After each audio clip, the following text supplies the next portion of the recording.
んにちは、隙間のリリーです。目で読むためのハワイ語ミニ講座よろしくお願いします。今日はハワイ語の漢詞に注目すると、こんな風に命令の流れが見えてくるんですよっていう、そのあたりのことをお話ししてみたいと思います。まず、ずっと見てくださっている方には復習になるんですけども、ハワイ語の漢詞をざっくりまとめてみたいと思います。漢詞というと名詞につく印なんですけども、2種類ありますね。不定冠詞へ、そして定冠詞。定冠詞にはカート系の使い分けがあるんですけども、多くの場合はかがつくんですが、けがつく場合はけ、え、あ、おで始まる言葉には、けがつく場合が多いと。そして不定冠詞ってこの名前ですね。定まってない。なんとなく輪郭がぼんやりしてるのがへの方で、輪郭がその対象の輪郭がはっきりしてるのは定冠詞と。そういう2つの冠詞のそれぞれ特徴が名前で表現されてたりもするんですけども、そのあたりも含めて歌詞ではどんな風にこの不定冠詞と定冠詞が使い分けられるのかを見てみたいと思います。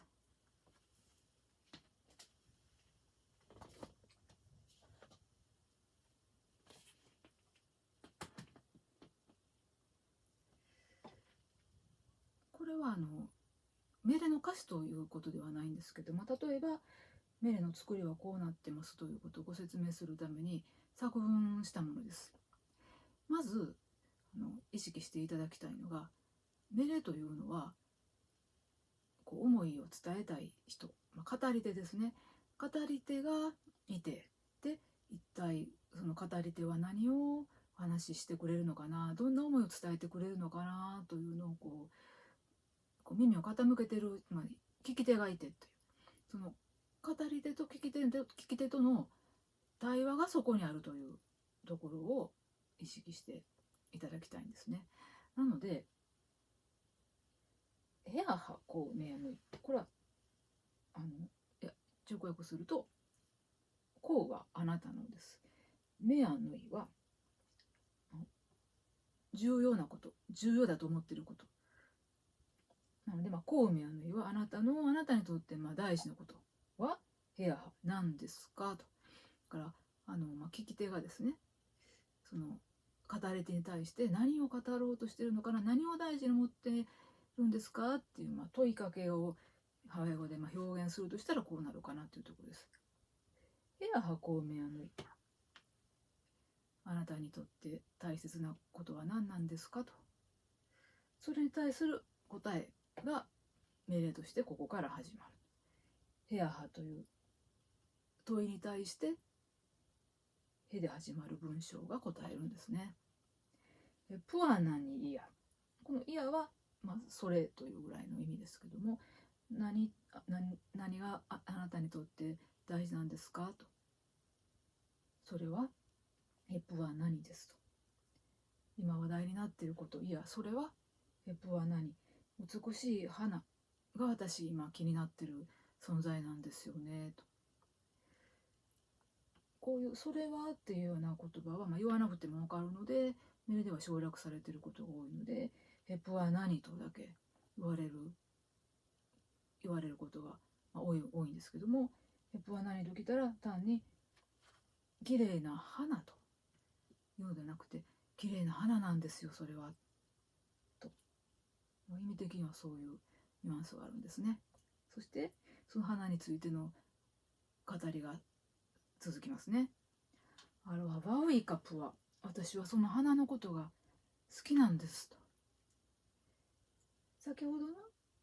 ヘプは何いやでは不定冠詞が使われていました。それは何ですかというヘアハという問いに対する答えだからなんですね。それは綺麗な種類の花なんですと。そういう問いに対する答えとして絵が使われている。そしてもうここではお花の輪郭が出来上がりましたから、存在が見えてきましたので、イカプア、その花のことを私は好きなんです。アロハバウイカプア。でも私が好きなんだということは言わなくてもわかるので、メールでは省略されることが多かったりもします。そしてマカマエクーレイ、そのお花のことをクーレイと言い換えたとすると、私の大切な例はマカマエ、特別なものなんですよと、こんな風にメールは展開するんですね。このマカマエの使い方をもう少し説明しておくと、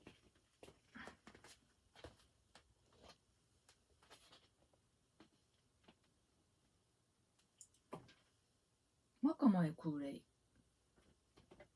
このマカマエは特別ですと、これ述語なんですね。前に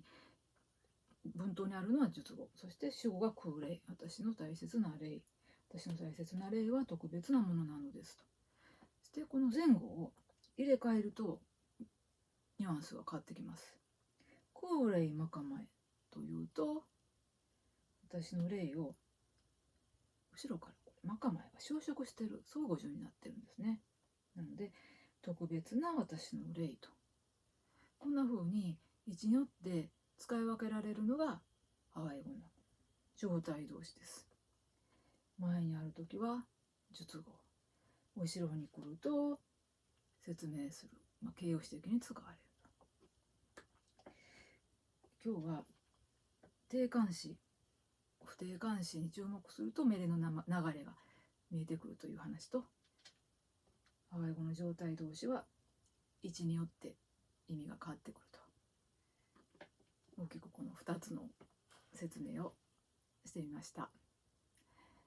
メレーのためのハワイ語ミニ講座、終わります。